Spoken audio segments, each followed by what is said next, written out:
Hey guys, tonight we are going to drift back in time, not to a battlefield or a king's court, but to a quiet, lamplit room where the universe was being decoded, one faint speck of light at a time. We're exploring the quiet work and forgotten discoveries of Victorian female astronomers. You are there, in a world of whalebone corsets and coal fired everything, looking up at a sky unpolluted by city lights.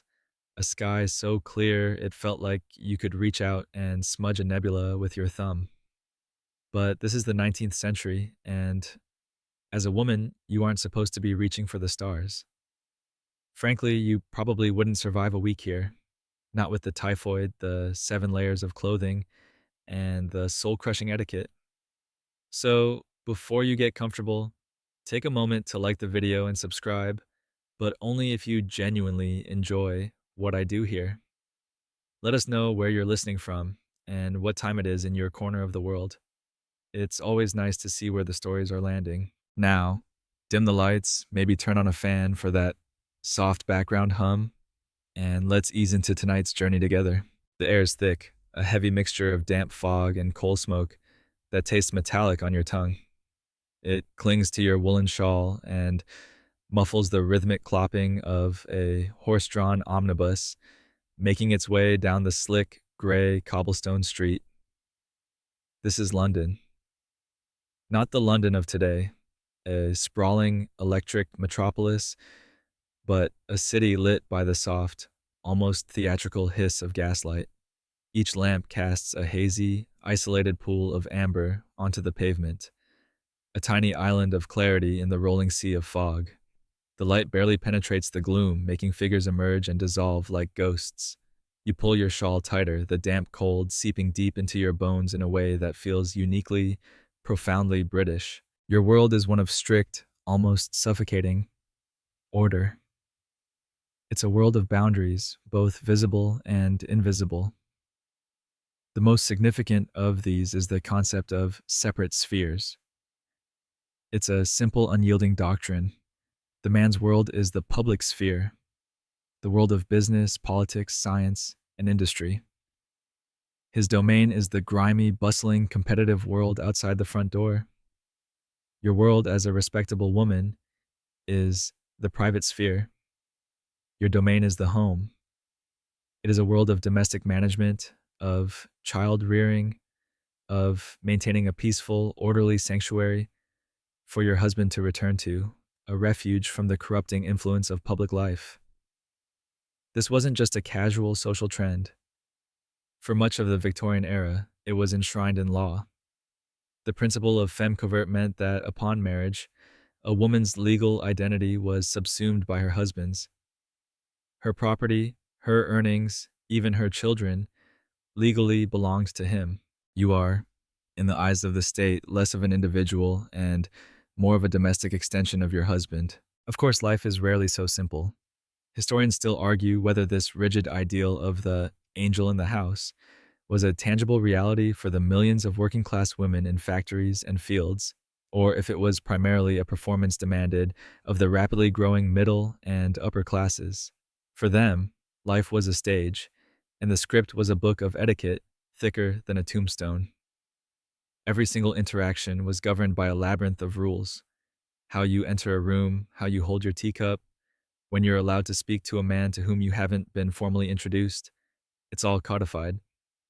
One popular tidbit that sounds like a joke, but was taken very seriously, was the language of the fan.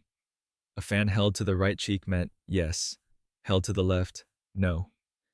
Snapping it shut was a sharp, I wish to speak to you, while slowly closing a fully open fan was a promise of marriage. Imagine trying to navigate a relationship by waving a household appliance around like a deranged traffic controller. It's exhausting just to think about. The pressure is immense. Your value is measured in your piety, your purity, your submissiveness, and your domesticity. To be ambitious is to be unfeminine. To be overtly intelligent is to be intimidating, and therefore undesirable. To pursue a passion outside the home, something like, say, the systematic study of the cosmos, is not just eccentric, it's a violation of the natural order of things. It's like trying to knit a scarf with cooked spaghetti. Society just isn't built for it. You're supposed to be gazing at your needlepoint, not at nebulae. You are meant to be plotting a dinner party, not the orbit of a new comet. And yet, as you stand here in the damp, gaslit quiet, you can't help but look up, past the chimney pots spewing their dark plumes into the London sky. On a clear night, the stars don't just twinkle, they burn. They are a silent, overwhelming testament to a universe that is vast, chaotic, and utterly indifferent to your calling cards and your fan. It is a world of infinite questions, a world that exists far beyond the claustrophobic confines of the drawing room, and the quiet, persistent thought begins to form in your mind. How does one get from here to there? That sky, the one you gaze up at past the hazy glow of the gaslights, is not considered your territory. Remember the separate spheres? The man's world of industry and intellect, your world of domestic tranquility? Well, the universe, it turns out, falls squarely into the man's sphere. It's the ultimate gentleman's club, the grandest of all old boys networks, and its membership is exclusively male. In this era, professional astronomy as we know it is still in its infancy. The field is dominated by a class of men known as the great amateurs. These aren't just hobbyists with a casual interest. They are wealthy, educated men, doctors, clergymen, industrialists, landed gentry, who have the two things you lack most, time and money, and you can picture one of them now. A man named Reverend Smith, or Dr. Jones, living in a sprawling country house far from the London smog. In his garden, he has built his own private observatory. It's a magnificent structure, a sort of temple to the cosmos, all polished mahogany and gleaming brass. He has a colossal refracting telescope, purchased with his own funds, its long tube pointed to the heavens like a cannon aimed at God. By night, he is a celestial explorer. He sketches the craters of the moon, tracks the paths of comets, and argues with his peers through letters about the precise color of Mars. By day, he is a vicar or a physician, his astronomical pursuits lending him an air of intellectual gravitas. His work is published in the monthly notices of the Royal Astronomical Society, a society you couldn't dream of entering, unless perhaps to serve the tea. Access to this world is a birthright, a privilege of gender and class. For you, it might as well be on the moon. And the things they are looking for, the ideas they are debating, they are wonderfully, fantastically strange. We think of Victorian science as this rigid, formal affair, but it was filled with theories that sound utterly dreamlike to our modern ears. For instance, a great many of these esteemed gentlemen were convinced that the moon was inhabited. They would spend hours meticulously drawing lunar maps, speculating that the craters were cities and the vast plains, or Maria, were oceans or forests, but it didn't stop at the moon. The era's most celebrated astronomer, William Herschel, the man who discovered Uranus, was utterly convinced that the sun was also populated. His theory, taken very seriously at the time, was that the sun wasn't a ball of fire at all. Instead, he proposed it was a cool, dark, solid planet, much like Earth, which was simply surrounded by two layers of clouds, an outer, blazing, luminous layer, and an inner protective layer that acted as a kind of planetary sunblock for the inhabitants below. You have to admit, sun beings would have to have a pretty robust skincare routine. You read about these things, not in the serious scientific journals, but in magazines for ladies, where the science is diluted and presented as a sort of marvel, a testament to God's wondrous creation. It's served up alongside articles on embroidery patterns and advice for dealing with impertinent servants. You might overhear the men discussing it after dinner, their voices rumbling with port-fueled confidence as they debate the existence of a hypothetical planet named Vulcan, thought to be orbiting between Mercury and the Sun. Its existence was proposed to explain some wobbles in Mercury's orbit, and for decades, astronomers hunted for this phantom world. Every stray sunspot, every speck of dust on a lens, could be a moment of discovery. It's a bit sad, really, this cosmic game of hide and seek for a planet that was never there. The whole endeavor feels impossibly remote. The instruments themselves are beautiful, intimidating objects of brass and finely ground glass, covered in dials and micrometers that require a mastery of mathematics you were never taught. The entire conversation is happening in a language you haven't been allowed to learn, in rooms you are not allowed to enter.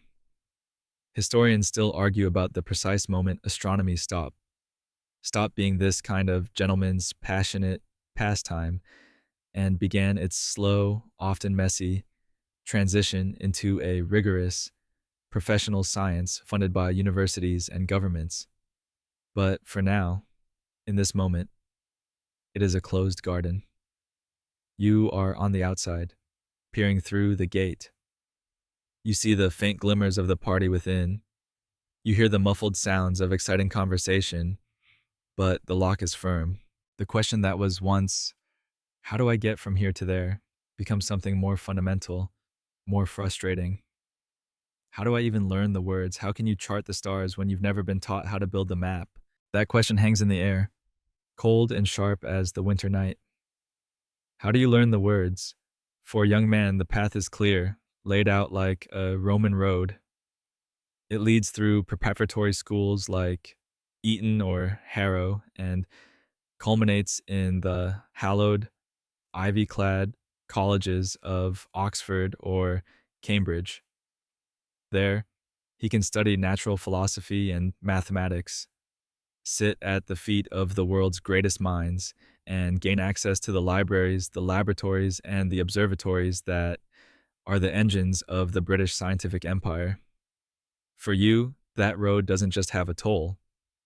It has a wall across it inscribed with the words, "No ladies beyond this point." Your education, the one prescribed by society, is not designed to empower your mind, but to enhance your marriageability. Your curriculum is one of accomplishments, not academics. You learn to play the piano, but not to compose. You learn to sketch a pleasing watercolor of a flower, but not the principles of botany. You learn enough French to navigate a menu and enough Italian to sound cultured when talking about art. You are taught how to manage a household, how to direct servants with quiet authority, and how to be an engaging but never intimidating dinner party hostess. Your mind is to be a well-tended garden, full of pretty, harmless blossoms, not a wild forest of complex ideas. To pursue mathematics or physics is seen as deeply unfeminine, a perversion of your natural role. It is, to put it mildly, unattractive. There's a lingering fear that a woman's delicate constitution, both mental and physical, simply isn't suited for the rigors of higher learning. The effort might cause your brain to overheat and short circuit, leaving you unfit for your primary purpose, marriage and motherhood. Intellectual women are viewed with suspicion. They are often derisively called blue stockings, a term held over from the previous century when it described literary salons hosted by educated women. Now, it's used as a gentle insult, a way to suggest a woman is neglecting her home for books, letting the dust settle on the mantelpiece while she's busy dirtying her mind with calculus. So, you learn in secret. The family library becomes your sanctuary and your school. While your brother is away at Cambridge, you take his textbooks down from the shelf. You do it at night, by the flickering light of a single candle, long after the rest of the house has fallen silent. The books are dense, dry, and unforgiving, written with the assumption that the reader has already had years of formal instruction. There are no friendly explainers, no helpful diagrams. You wrestle with Newton's Principia, its geometric proofs and Latin passages feeling like a secret code. You painstakingly work your way through algebra, then trigonometry, then calculus, your only teachers being the ink on the page and your own relentless determination. It is a lonely, frustrating process. Every concept you fail to grasp becomes a wall. There is no professor to ask, no classmate to puzzle through a problem with. You might ask your father or brother for help, but that risks exposing your unfeminine ambition. And what would you say? Pardon me, Father, but could you explain differential equations? I'm having a bit of trouble, and it's making it awfully hard to calculate the perturbations in Jupiter's orbit. You'd likely be met with a concerned look and a suggestion to go lie down for a while. This is the reality for any woman with an intellectual appetite. She is locked out. The great scientific institutions, like the Royal Society of London, have formally barred women from fellowship since their inception. The universities will not grant you a degree, even if you could somehow pass the examinations. Historians still argue about the true extent of this secret, candlelit education. Was it a quiet, widespread rebellion taking place in drawing rooms across the country? Or was it a path only truly accessible to a privileged few with unusually liberal fathers or brothers and the time to pursue it? Either way, the knowledge you gain feels inert. It's a box of beautiful tools you're forbidden to use. You can understand the physics of orbital mechanics, but you can't get access to an observatory to apply it. You are an expert without a profession, a scholar without a university. The frustration is a quiet, simmering thing. It's not a fiery rage, but a deep, wearying ache. You have climbed the mountain of knowledge alone, only to find the summit is a walled garden with a locked gate. You can't be the gentleman amateur, remember? You don't have the social standing or the private fortune to build your own observatory in the backyard. You can't be the professional academic. The universities won't have you. It seems like a dead end. But as you stare at the columns of numbers in a borrowed astronomy text, a new, desperate thought begins to form. If you can't be the one pointing the telescope, if you can't be the one lauded for the grand discovery, maybe there's a way to get closer. Maybe, just maybe, there is some value in the one thing you have been trained to be. Meticulous, patient, and good at quiet, repetitive work. And so you begin to look not for the front door, but for the servant's entrance. The grand halls of science, you realize, must have a back office. All of those gentlemen amateurs and the official state-funded astronomers at places like the Royal Observatory in Greenwich are generating a mountain of raw data. Every night they spend at the eyepiece of a telescope, they are recording strings of numbers in logbooks, the precise time a star crosses a wire in the lens, its angle above the horizon, its brightness. This information, in its raw form, is nearly useless. It's like a pile of uncooked ingredients. To make it into something nourishing, a star chart, a navigational almanac, a predicted orbit, it needs to be reduced. It needs to be cooked. And cooking, in this context, means arithmetic. Hours and hours and hours of relentless, mind-numbing, soul-crushingly tedious arithmetic. This is where you come in. Because before a computer was a machine on a desk, it was a job title. It was a person. Since the 1830s, the Royal Observatory had employed teams of so-called boy computers to do this very work. They were young men, often just teenagers, hired to perform the endless calculations required to make the astronomers' observations useful. The work was famously boring, but vital. It was the unseen, unglamorous foundation upon which the grand edifice of 19th century astronomy was built. The great astronomer in the dome was the brilliant mind, the visionary. The computer in a dusty side room was the human machine that made his visions legible. It was not a job for a genius. In fact, genius was a liability. What was needed was not insight or creativity, but relentless accuracy, patience, and a high tolerance for boredom. And here, the great patriarchal minds of the age had a rather convenient thought. What if this work wasn't really science at all? What if it was more like clerical work, like copying letters or keeping household accounts? And who was naturally suited for quiet, patient, meticulous, repetitive tasks? Why? Women, of course. For once, the perceived limitations of the female mind, less prone to flights of fancy, more suited to detail-oriented domesticity, were reframed as a professional asset. The other, more practical and far more cynical advantage was that women could be paid significantly less than men. You don't have to pay a woman a family wage because it's assumed her income is merely supplemental to a father's or a future husband's.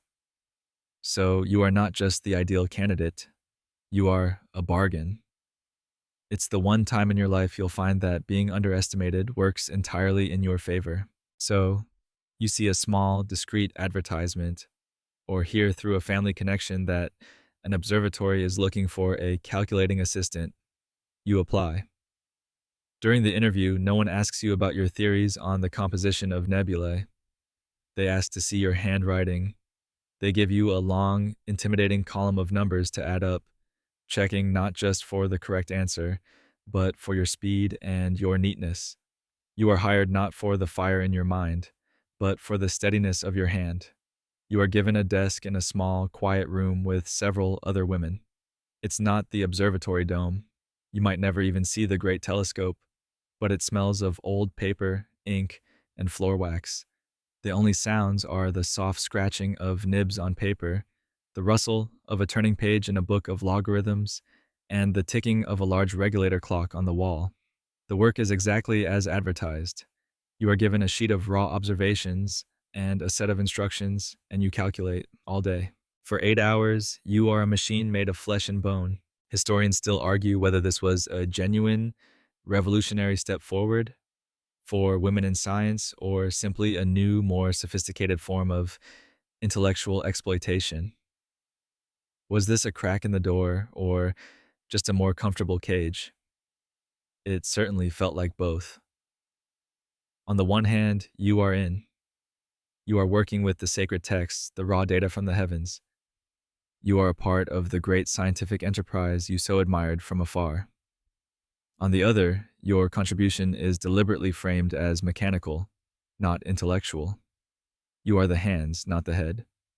The job is so profoundly monotonous that you suspect it might be the most powerful sleep aid ever invented, far more effective than a dull sermon or a glass of warm milk. But it is a start. It is a foothold. You have found the servant's entrance, and you have slipped inside the walls.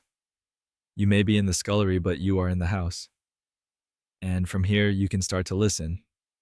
You can start to learn.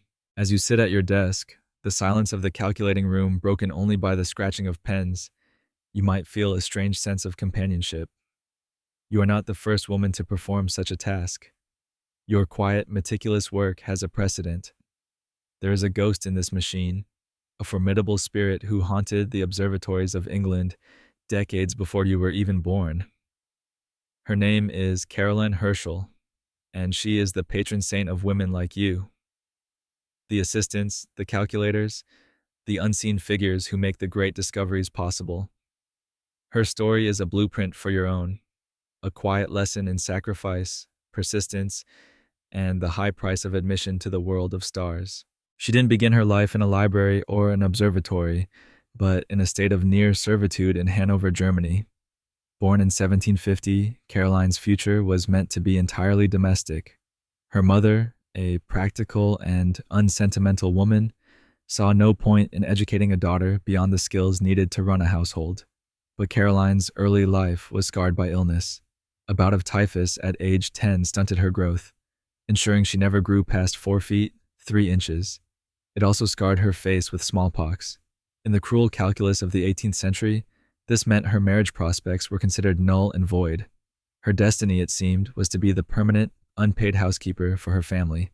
It was a bleak, starless future. Her escape came in the form of her older brother, William, a musician who had made a new life for himself in Bath, England. He brought Caroline over not as an astronomer, but as a singer. She had a beautiful voice, and for a time she was a celebrated soprano, performing in oratorios that William conducted.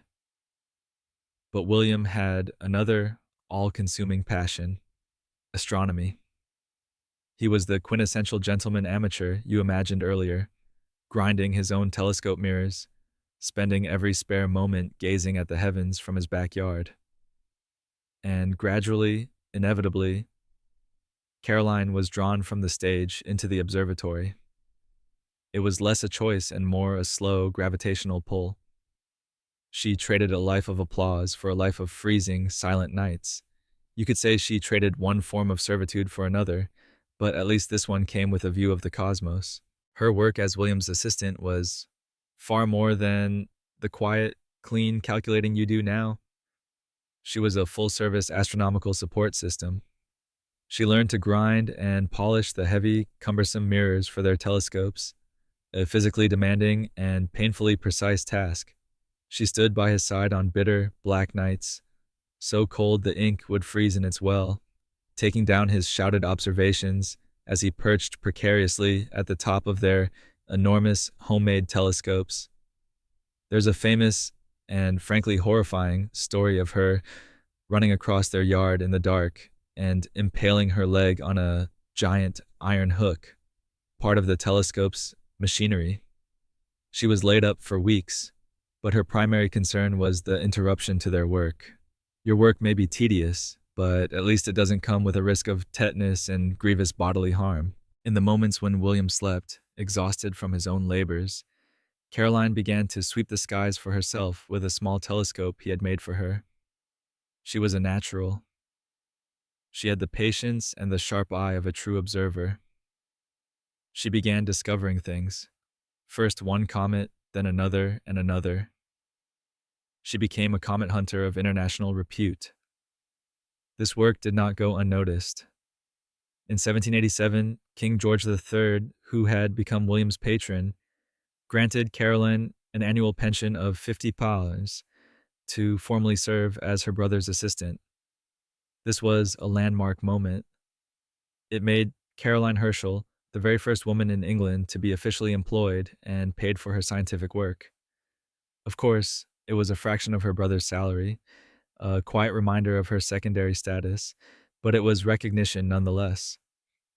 The pay gap, it seems, was a tradition established long before the Victorian era. Historians still argue about the true nature of Caroline's inner life and her relationship with William.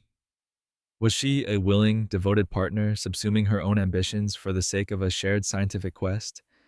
Or was she a brilliant mind in her own right, whose potential as a lead astronomer was forever capped by the duty she felt toward her famous brother? We may never know. But as you sit at your desk, running columns of numbers, you are her descendant. She is the ghost who walks these halls, a tiny, determined figure who proved that a woman could do the work. She created the role you now inhabit. Her life is a quiet whisper from the past, a story of the immense sacrifice and compromise it takes just to get a seat in the room where the universe is being measured. If Caroline Herschel is the quiet ghost of the practical, hands-on assistant, there is another spirit from that same era who haunts the more intellectual corners of your world. She is not a ghost of the observatory, but of the library. Her name is Mary Somerville, and she represents an entirely different kind of possibility. She was not the assistant to a great man. She was, by all accounts, a great mind in her own right, a brilliant polymath who earned the title the Queen of 19th century science. While Caroline was squinting through an eyepiece, Mary was mapping the mathematical architecture of the cosmos with nothing but a pen and her formidable intellect. Her story begins, as so many of yours do, with a secret education. As a girl, she was given the standard, superficial young lady's education, which she found so boring it felt like a mental anesthetic. Her true journey began with a moment of pure, random curiosity. While reading a ladies' fashion magazine, of all things, she saw a puzzle at the back. It wasn't the puzzle that intrigued her, but the strange, elegant symbols printed alongside it, a meaningless-looking string of X's and Y's. When she asked her tutor what they were, he dismissed them as algebra. He couldn't explain it, but a seed was planted. The idea that there was a secret, powerful language for describing the world captivated her. It's the 19th century equivalent of finding the source code for the universe hidden in the liner notes of a pop album. Like you, she had to teach herself in secret, persuading a male tutor to buy her books on mathematics, which she would study at night after the household was asleep. Her first husband, a distant cousin, thoroughly disapproved of her intellectual pursuits, believing it was unbecoming for a woman. It was only after his death, when she was a young widow with a small inheritance, that she found the freedom to truly dive into her studies. It's a rather grim thought that a woman's intellectual liberation often required the death of her husband, but for many, it was the simple, unvarnished truth. With her newfound autonomy, she mastered not just mathematics, but physics, chemistry, geology, and astronomy. Her crowning achievement, the work that cemented her reputation across Europe, was a task that would have terrified most of the male mathematicians of her day. She was asked to translate the Mécanique Céleste by the great French scientist Pierre-Simon Laplace. This 5-volume work was the mathematical Bible of the age, a book that laid out the gravitational physics of the entire solar system. It was also famously, almost sadistically, difficult. Laplace had a habit of skipping huge, logical steps in his proofs, writing the infuriating phrase, "It is easy to see," before a conclusion that was anything but. Mary Somerville was asked to translate it. She did much more. She didn't just render the French into English. She unpacked Laplace's dense logic, filled in the gaps, and wrote extensive, clarifying notes explaining the complex calculus required to understand it. Her translation was so brilliant, so clear, that it was immediately adopted as a textbook at the University of Cambridge and remained in use for nearly 100 years. She took the most difficult science book in the world and made it make sense. It's like being asked to fix a typo in a legal document and responding by writing a best-selling novel that explains the entire history of law. Unlike Caroline Herschel, Mary Somerville was no recluse. She was a public figure who hosted a salon attended by the leading scientific and literary figures of the day. And yet, the highest honors remained just out of reach. Though celebrated by the Royal Society, she was, as a woman, ineligible for fellowship. In a move of pique passive-aggressive respect, they commissioned a marble bust of her to be placed in their great hall. She could be present in stone, but not in person. Historians still argue about her ultimate legacy. Was she a truly original scientist who made her own discoveries? Or was her unique genius and unparalleled ability to synthesize, clarify, and brilliantly communicate the fiendishly complex ideas of others? It's a debate that reveals a deep bias in how we value scientific work, placing the lone discoverer on a pedestal while undervaluing the crucial work of the teacher, the translator, and the synthesizer who makes that discovery useful to the world. For you, sitting in the calculating room, Mary Somerville is a beacon. You have likely read her book on the connection of the physical sciences. It might be one of the few books you own that was written by a woman.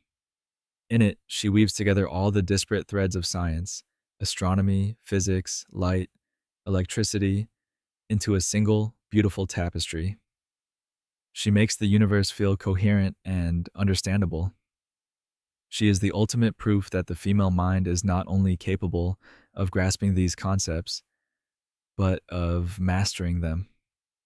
She represents a path different from Caroline's, a path of intellect and authorship. Her existence is a quiet, powerful rebuttal to every man who ever told you that higher mathematics was beyond your reach. Mary Somerville's fame was a brilliant, blazing comet in the night sky, a spectacular and rare event. But for every comet, there are thousands of quiet, steady stars, pursuing their own fixed paths in relative obscurity.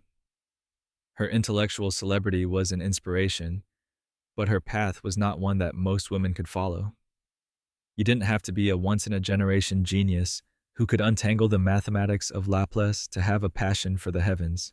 For a small but growing number of women, there was another way, a quieter, more private path that led not to the lecture hall or the publisher's office, but to the bottom of the garden. The Victorian era saw a boom in popular science.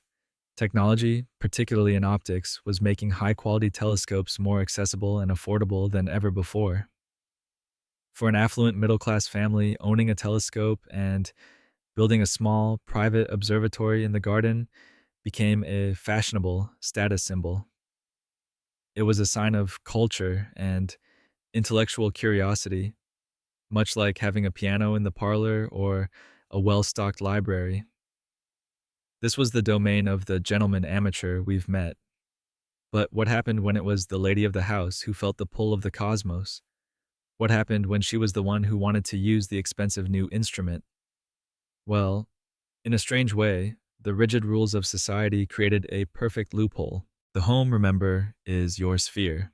The garden is an extension of that sphere. Therefore, a small dome building at the bottom of the garden was still, technically, your territory. You could practice astronomy without ever leaving the domestic realm, without challenging the social order. You could fulfill all your duties, supervising the servants, planning the meals, raising the children, and then after the house fell dark and quiet, you could slip out into your own private universe. It was a beautifully subversive act, hidden in plain sight. You weren't being a radical, you were just pursuing a hobby at home. Imagine yourself as one of these women. Perhaps you're someone like Elizabeth Brown, a quiet Quaker lady from Cirencester. For years, you assisted your father with his telescope, but after his death, you inherited his observatory and his passion. Your chosen specialty is the sun. It's a safe, daytime object, which means you don't even have to stay up all night. You don't look directly at it, of course. That's a good way to permanently end your observing career. Instead, you use the telescope to project a large, brilliant white disk of the sun's image onto a piece of card. On this disk, you can see the faint, dark smudges of sunspots. Day after day, in a meticulous, almost meditative ritual, you sketch their precise locations, their shapes, their movements. It's patient, detailed work. You are creating a diary of the sun's changing face. It might be the only way a Victorian lady could get a tan without causing a major scandal. You are not entirely alone. Though you work in the privacy of your garden, you are part of a hidden network. You correspond with other amateur astronomers, both male and female. Your letters, written in elegant, sloping script, are a curious mix of social niceties and hard data. You might inquire after a colleague's health, comment on the weather, and then, in the next paragraph, provide a table of observations on the fluctuating brightness of a variable star. You publish your findings not in the stuffy journals of the Royal Society, but in more accessible publications like the English Mechanic or the Journal of the New British Astronomical Association, an organization notably open to women from its very founding in 1890. It's a parallel scientific world, thriving just beneath the official male-dominated one. You and your fellow lady amateurs must walk a fine line. You must be rigorous but not competitive, knowledgeable but not arrogant. You share your data freely, contributing to the wider understanding of the cosmos, but you do so with a sense of quiet humility. Historians still argue about the true impact of this domestic astronomy. Was it a radical act that cleverly subverted the separate spheres, creating a new domain for female scientific authority? Or was it a safe, socially approved hobby that ultimately reinforced the idea that a woman's contribution to science should remain private, amateur, and firmly outside the professional world? It was, most likely, both at once. It was a compromise, a way of claiming a piece of the universe for yourself, from the quiet sanctuary of your own backyard. It was a privilege, however, one that depended entirely on having the private means to afford it. And that raises another question. What of the women who used their wealth not just for themselves, but to fuel the entire enterprise for others? The private home observatory, hidden at the bottom of a garden, was a wonderful loophole for the privileged few. But it was a solution that required not just a personal passion, but a personal fortune. This leads you to consider another, even more indirect way a woman could shape the course of astronomy. What if your contribution wasn't a discovery or a calculation, but the very fuel that powered the whole enterprise? What if, instead of pointing a telescope at the sky, you used your wealth to ensure that others could? You now step into the role of the patron, the quiet benefactor, And there is no greater example of this than the unassuming, almost invisible figure of Anne Sheepshanks. Compared to the intellectual fireworks of Mary Somerville, or even the hands-on dedication of Caroline Herschel, Anne Sheepshanks is a quiet shadow. She published no books, discovered no comets, and made no observations. She was, by all accounts, a quiet, unmarried woman of considerable wealth, living a life of respectable Victorian obscurity. Her story is not one of personal scientific ambition, but of profound fraternal devotion. Her brother was the Reverend Richard Sheepshanks, a clergyman, a fellow of Trinity College, Cambridge, and a passionate amateur astronomer. He was the very model of the gentleman scientist you've pictured before. Anne never married, living with him as his devoted companion and housekeeper. Her world was his world, and his passion was hers by extension. When Richard died suddenly in 1855, Anne was left with his sizable fortune and, more importantly, his priceless collection of astronomical instruments. She had a choice. She could sell them off or let them gather dust. Instead, she chose to create a legacy. She decided to funnel her inheritance into the institution her brother had loved, the Cambridge Observatory. This was not a place she could have entered as a student. Cambridge, like Oxford, was a fortress of male education, a place that would not grant degrees to women for another 70 years. But if they wouldn't let her in the door, she would find another way to make her presence felt. It's the ultimate power move in a powerless situation. If you can't join the club, you buy it. Her first gift, in 1858, was her brother's entire collection of instruments, some of the finest telescopes, clocks, and measuring devices in private hands. This alone was a donation of immense value, but she didn't stop there. She followed it up with a gift of $10,000 in stock to the university. It's hard to overstate what a colossal sum this was. It would be the equivalent of several £1,000,000 today. But this was no blank check. Anne Sheepshanks, the quiet spinster, attached some very specific, very savvy conditions. The money was to be invested to create a permanent endowment. The interest from this fund was to be used, in part, to pay the salary of an assistant at the observatory, someone to do the vital work of observing and calculating. The rest was for the upkeep of the instruments and the publication of astronomical research. She wasn't just giving them money, she was building the infrastructure of discovery. She was dictating the future of Cambridge astronomy from her drawing room. It's a beautiful, if bittersweet, irony. Her money, a woman's money, would now pay the salaries of young men to study at an institution that would have barred her from its lecture halls. She was using the only power society afforded her, the power of inheritance, to shape the very world that excluded her. It's a form of influence that is subtle, indirect, but incredibly potent. Historians still argue about the true motivations of 19th century female philanthropists like her. Was this a purely selfless act of devotion, a simple memorial to a beloved brother? Or was it also a shrewd strategic maneuver, a way for a woman with no direct voice to impose her own vision on a powerful male institution and secure a form of immortality for the family name? Perhaps it was simply both. You can picture her, a small, determined figure in black silk, meeting with the master of the college, her instructions clear and her resolve firm. She is not asking for permission. She is providing an opportunity, and they would be fools to refuse it. Her quiet act of generosity was a silent revolution. It ensured that, for decades to come, the work at Cambridge could continue, unhindered by a lack of funds. She provided the stability, the salaries, the very possibility of future work. She built the stage, and now that stage was perfectly set for the universe to put on a show, a celestial spectacle that would unite both the professional astronomers she funded and the amateur public in a single, collective gasp of wonder. The quiet generosity of women like Anne Sheepshanks provided the sturdy, reliable engine for astronomical research. But sometimes science isn't about the slow, steady hum of a well-oiled machine. Sometimes the universe decides to put on a bit of theater. Sometimes a great comet arrives, a celestial celebrity sailing into view unannounced, and for a few breathless weeks, everyone on Earth becomes an astronomer.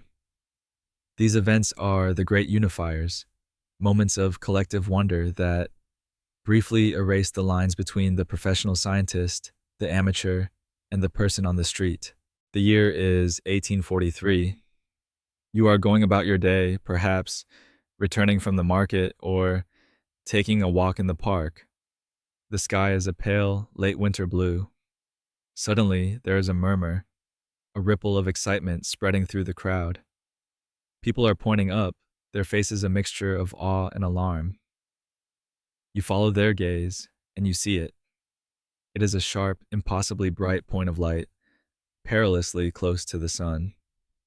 Trailing behind it is a faint, ethereal smudge of white. It is a comet, visible in broad daylight. There was no warning, no build-up. It simply appeared, a cosmic ghost, at noon. This was the Great Comet of 1843, a member of a special family of comets known as Kreutz sungrazers. These are daredevil comets, whose orbits bring them extraordinarily close to the sun, whipping them through the fiery corona at incredible speeds. This close pass is what made the comet of 1843 so fantastically bright that it could outshine the sky itself. For the public, its sudden appearance was a source of intense speculation. In an age before 24-hour news and instant scientific explanation, a great comet was a blank canvas onto which people projected their hopes and fears. Newspapers filled with excitable articles. Preachers took to their pulpits to declare it a divine sign, though whether it heralded good fortune or the coming apocalypse was, as always, up for debate. You can almost imagine people nervously checking their pantries just in case. This comet fever grips everyone, and it touches every one of the women you have been. If you are the lady amateur with your own garden observatory, this is the moment you have been waiting for. You spend every available hour at the eyepiece, meticulously sketching the comet's form, its bright head or coma, and the magnificent tail trailing behind it. If you are the quiet computer sitting at your desk in the observatory office, the comet means a sudden explosion of work. The senior astronomers are in a state of controlled frenzy, making observation after observation, and all of that raw data lands on your desk, waiting to be reduced into a coherent orbital path. And if you are simply you, a woman of your time, you join the crowds that gather on hilltops after sunset, wrapped in shawls against the cold, all sharing in the silent spectacle. For a moment, the rigid social hierarchies dissolve.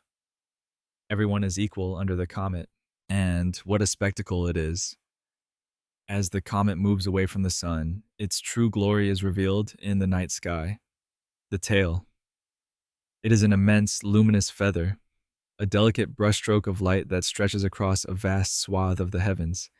It is one of the longest cometary tails ever recorded, extending over 300 million kilometers. If you could have stood outside the solar system and looked at it, the comet's head would have been near Venus, while the end of its tail would have been brushing past the orbit of Mars. The universe, it seems, is having a particularly good hair day and wants everyone to notice. Historians still argue about the true cultural impact of these great comet sightings. Did they genuinely foster a deeper public appreciation for the science of astronomy, or did they primarily feed a sensationalist appetite for marvels and portents? The answer, like the comet itself, is hazy. What is certain is that for the scientific community, it was a golden opportunity. Every observatory with a decent telescope was tracking its path, and the combined data helped astronomers to better understand this strange family of sun-grazing comets. But eventually, the show ends. The comet dims, its magnificent tail shrinking night by night as it journeys back out into the cold, dark depths of space. The sky returns to normal. The brief shared magic fades. But the memory of that silent, glowing apparition lingers, a powerful reminder that to truly understand such wonders, you need more than just your eyes. You need the tools to measure them. The great comet has gone, fading back into the interplanetary darkness. The sky, once alive with that spectacular temporary visitor, has returned to its usual state of quiet, predictable motion. The crowds on the hilltops have dispersed, but in the observatories, the work continues. The memory of the comet has only reinforced the importance of the tools you use to capture such wonders. So now you turn your attention away from the sky and toward the magnificent machine that acts as your eye. You are standing in an observatory dome, perhaps your own private one, or perhaps you've been granted a rare visit to a great university observatory like the one at Cambridge. The air is cold and it smells of brass, oil, and the faint, crisp scent of the night itself. Before you is the telescope. It is not the sleek, white, computerized tube you might imagine today. This is a Victorian instrument, a glorious beast of polished brass and dark, rich mahogany, all mounted on a heavy, intricate skeleton of black cast iron. It is less a scientific instrument and more a piece of industrial art, a shrine to precision. This might be a refractor, with a huge, heavy lens at the far end of its long tube, a direct descendant of Galileo's spyglass. Or it could be a reflector, the type Caroline Herschel and her brother perfected, using a large, curved mirror nestled at the bottom of a much wider, open-frame tube to gather the faint light of distant nebulae. Whichever type it is, it's likely sitting on an equatorial mount.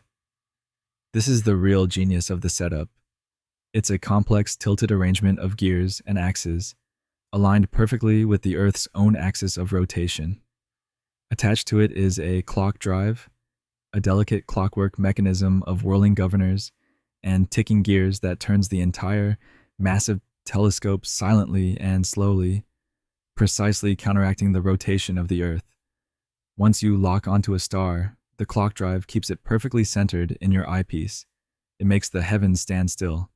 But this mechanical grace comes at a price. Comfort. The dome is unheated by design. Any warm air rising from a stove or even from your own body would create currents.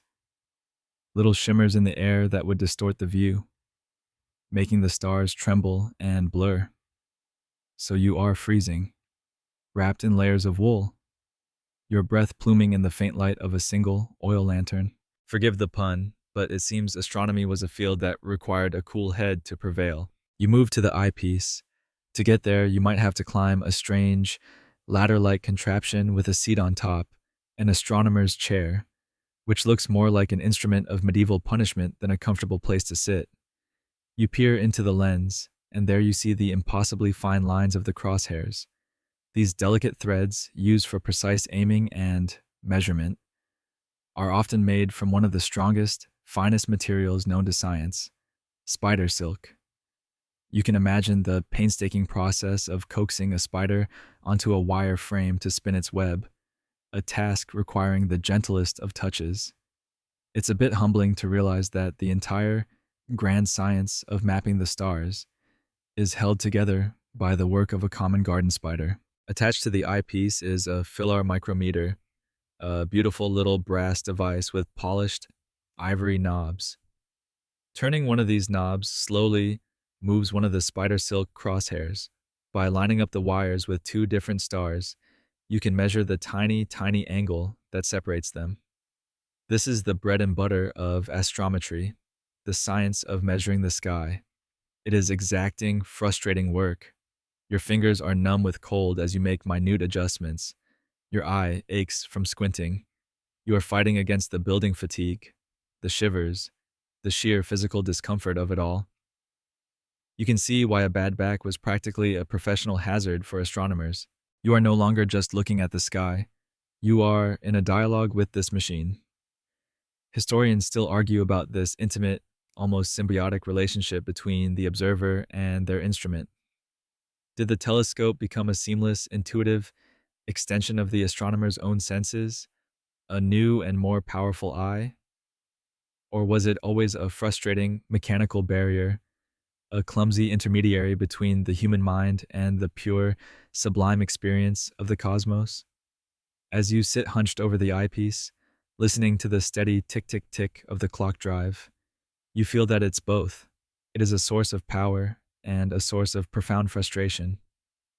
But this entire way of doing things, this cold, solitary, one-on-one communion between a single human eye and a single star is about to change.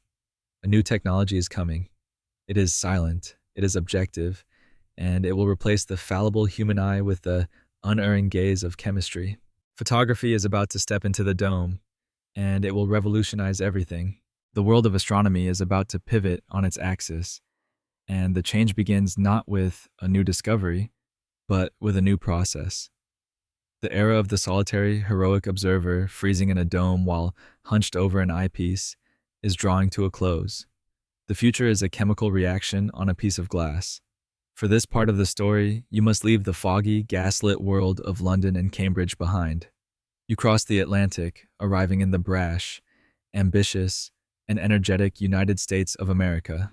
Here, at the Harvard College Observatory, a new industrial-scale approach to mapping the heavens is about to begin. The director of the observatory is a man named Edward Charles Pickering. He is a physicist, an astronomer, and, above all, a man with a grand vision. He understands the limitations of the human eye. It gets tired. It plays tricks on you. It is subjective. Two different astronomers looking at the same star might disagree on its brightness or color. Pickering wanted to create a definitive, objective record of the sky, and he knew that the key was photography. A photographic plate doesn't get tired. It doesn't have opinions. It just silently, faithfully records the light that falls on it. Over a long exposure, it can even see things the human eye cannot, revealing stars of unimaginable faintness. It was, in short, a perfect and tireless observer. The opportunity to realize this vision came from a familiar source, a wealthy widow with a legacy to protect. Dr. Henry Draper was a rich American physician and a true pioneer in astrophotography. He was one of the first people to ever photograph a nebula. When he died unexpectedly, his wife, Anna Palmer Draper, was determined that his groundbreaking work should not die with him. In a story that echoes that of Anne Sheepshanks in England, Anna Draper donated her husband's telescopes and a very large sum of money to the Harvard Observatory. The goal was specific and breathtakingly ambitious: to use photography to create a catalog of the entire visible sky and, using a prism to split the starlight, to classify the spectrum of every single star recorded. It seems that behind many of a great man's scientific achievements, there is a determined woman with a checkbook and a plan. The project, named the Henry Draper Memorial, was an immediate, overwhelming success. Telescopes at Harvard, and later at a sister observatory in Peru, began taking pictures of the sky, night after night. Each photograph was not on a piece of flimsy film, but on a heavy, fragile plate of glass, about the size of a dinner plate, coated with a light-sensitive chemical emulsion. These plates were the new sacred texts. Each one was a perfect, permanent slice of the heavens, capturing hundreds, sometimes thousands of stars in a single shot. Soon, Pickering's observatory was filled with them. Stacks and stacks of glass plates, a library of the universe, grew by the day. And this created a new modern problem: a data deluge. Pickering was, to put it mildly, a victim of his own success. He had successfully collected a mountain of celestial data, and now he was buried under it. The great bottleneck of astronomy had shifted. It was no longer about the difficulty of observing the sky. It was now about the sheer, overwhelming volume of information that had been collected. Someone had to look at every single one of these plates. Someone had to identify every star, compare it to other plates, analyze its unique spectral signature, that little rainbow smear, and assign it to a category. It was a monumental task of classification, requiring sharp eyes, good judgment, and an almost superhuman level of patience. The few male, university-trained assistants Pickering had were not suited for the job. They were slow, they were expensive, and frankly, they found the work mind-numbingly dull. They wanted to be theorists, not celestial librarians. Historians still argue about Pickering's motivations for what he did next. Was he a forward-thinking progressive, eager to give women a chance in science? Or was he simply a pragmatic manager, a good Yankee businessman looking for the cheapest, most reliable labor force he could possibly find to solve his data problem? The truth is likely a mixture of both. He needed a team, a large team of meticulous, patient, and affordable workers to tackle his mountain of glass. He needed, once again, computers. But these computers wouldn't be crunching numbers from a logbook. They would be reading the stars directly from the sky's own manuscript. He looked at his failing male assistants, and in a moment of legendary frustration, he supposedly declared that his Scottish maid could do a better job. And so, he decided to see if she could. That legendary, frustrated outburst from Edward Pickering that his maid could do a better job was not merely a turn of phrase. He was a practical man, and he meant to test his hypothesis. The maid in question was a Scottish immigrant named Williamina Fleming, and her story is perhaps one of the most remarkable of all the women who would come to read the stars at Harvard. For a moment, you are her. You have left your home in Dundee, Scotland, your training as a teacher a fading memory from a previous life. You followed your husband to America in search of a better future, only for him to abandon you, leaving you alone, pregnant, and penniless in a strange country. To survive, you take the only work you can find, a position as a domestic servant in the household of a prominent Harvard professor. Your days are a routine of scrubbing floors, dusting books, and serving meals. Your own sharp, educated mind a secret you keep to yourself. Then, one day, your employer, exasperated by the slow, expensive work of his official assistants, makes you an offer that must have sounded like something from a dream. He asks you to leave his house and come work in his observatory. In 1881, he officially hires you. And it quickly becomes clear that his frustrated boast was, in fact, an understatement. You are not just good at the work, you are a natural. You are methodical, you are disciplined, and you have an eagle eye for detail. You devise new, more efficient systems for cataloging the plates. You are so profoundly competent that within a few years, Pickering puts you in charge of the entire data processing operation. You, the former maid, are now responsible for hiring, training, and supervising a growing team of other women to tackle Harvard's mountain of glass. It's arguably the most successful case of my maid could do better in the entire history of science. Your team grows. One by one, other women are hired, and you preside over a large, quiet room in the observatory. It is filled with rows of desks. The women sit here, day after day, their work illuminated by the large windows. This sight, a room full of women engaged in scientific work at the heart of America's most prestigious university, was so unusual, so jarring to the sensibilities of the time, that the male scientific community gave your group a nickname.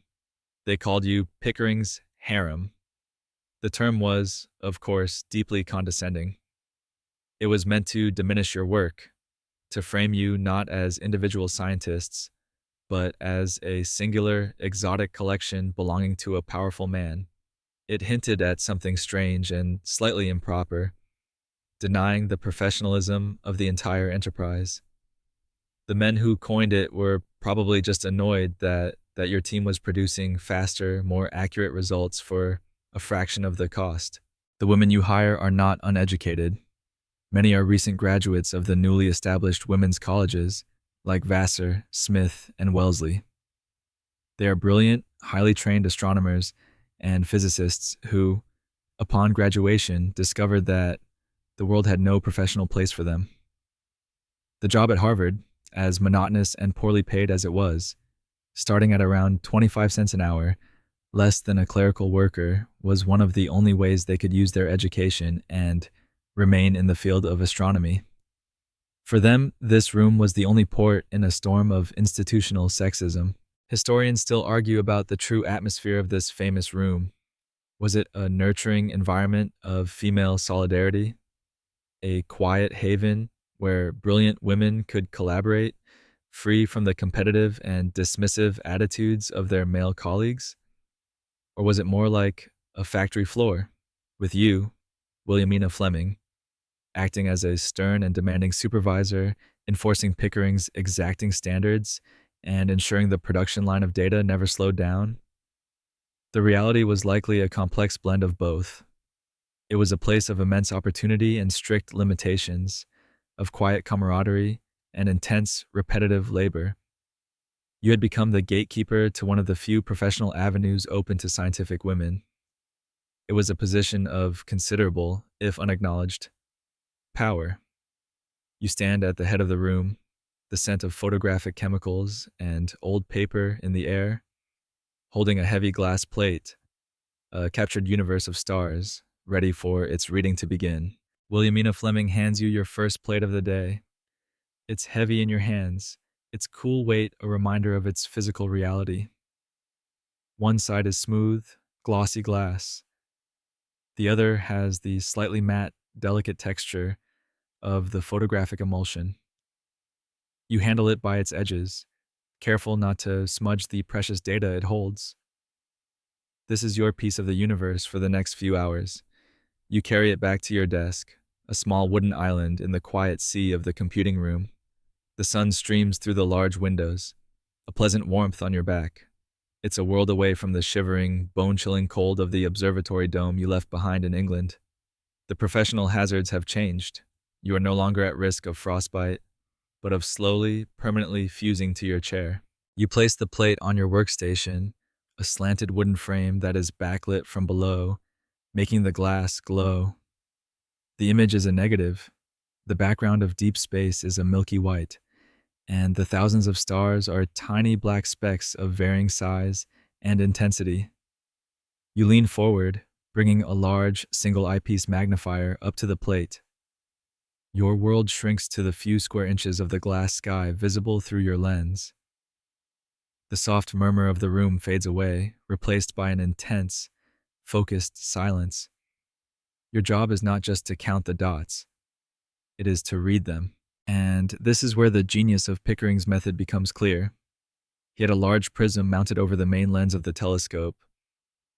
This meant that the light from every single star, before it hit the plate, was smeared out into a tiny, faint rainbow. So your plate is not just covered in dots. It's covered in thousands of tiny, blurry streaks of light. Each streak is a star's spectrum, its own personal fingerprint, written in light. Embedded in these faint smears are even fainter, finer dark lines. These are absorption lines, and they are the key. They are a secret code that reveals the star's temperature, its motion, and the very chemical elements it is made of. Your task, which sounds simple and is in fact monumental, is to look at these messy, beautiful, complicated fingerprints and sort them into categories. The work is a strange mix of high science and low-tech practicality. To estimate a star's brightness, you might use a simple tool nicknamed a fly spanker, essentially a handheld scale with a graded series of star images of known magnitude. You hold it up to the plate and find the best match. To search for variable stars, stars that change their brightness over time, you perform a task that is the 19th century astronomers' version of spot the difference. You take your new plate and overlay it on top of an older plate of the same region of the sky. Then you scan the thousands of stars, looking for any tiny speck that is bigger or smaller on one plate than the other. After a few hours of this, you begin to see phantom stars, blinking every time you close your eyes. It requires a unique form of concentration. You're not just looking, you are pattern matching on a cosmic scale. You are training your mind to recognize the subtle differences in the spectral lines, to see the almost imperceptible shift in a star's brightness. The room is quiet, save for the soft scratch of your pen in your logbook as you note down a plate number, a star coordinate, a classification. Star number 7024 on plate B312 Class F. It is a litany, a quiet chant of celestial accounting. Historians still argue about the precise cognitive nature of this work. Was it a purely mechanical process, the rote application of a set of rules, as many of the men at the time believed, or did it require a deep intuitive, and highly sophisticated form of scientific judgment, a skill that was just as valuable as the theoretical work of the professors, but which has been historically dismissed as mere clerical labor. You scan across the plate, your magnifier moving in a steady, practiced rhythm. It is a slow, methodical drift through a sea of stars. Most are familiar. You recognize the thick, prominent hydrogen lines of a type A star, the complex band-like spectrum of a type M. It is routine. It is calming. But then your eye stops. You slide the magnifier back.